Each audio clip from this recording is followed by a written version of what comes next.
अस्सलाम वालेकुम सज्जनों बेलियो मित्रों की हाल चाल है। मैं थोड़ा दोस्त मुहम्मद अली खिजर ते मेरे नाल बाबा आलम शेर हमेशा दी तरह अज दा व्लॉग दा आगाज करिए एक शेर दे नाल। शेर सुनो सो ते इंशाअल्लाह ताला तुहानू बड़ा मजा उसी। बाबा शेर सुन जी जी ते चस चा क्या बात है।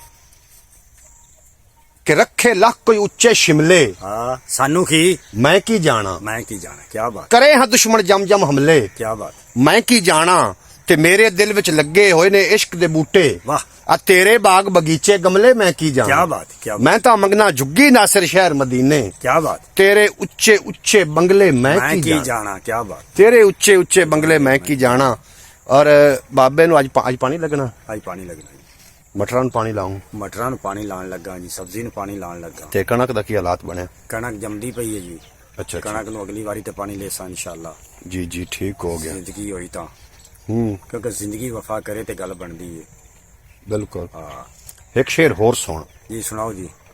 कि जरदारां दी खेड है सारी सानू की सानू की क्या बात क्या बात जितन पे वारो वारी सानू की सानू की क्या बात असां तो सजनो रुखी सुखी खानी है। क्या बात जे कोई रखे मज लियारी सानू की सानू की ते लब लबा के किधरू गंडी हल्दी दी वाह चूहा बन बैठे पंसारी सानू की सिर दा भार ही आना तालिब पैरां थे जे कोई चुके गंडड़ी भारी सानू की जे कोई चुके गंडड़ी भारी सानू की।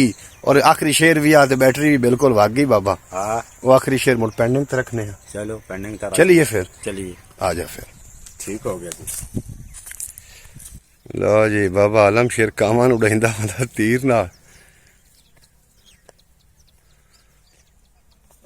वालेकुम सलाम की हाल चाल मारवकार तबीयत सेहत किवें।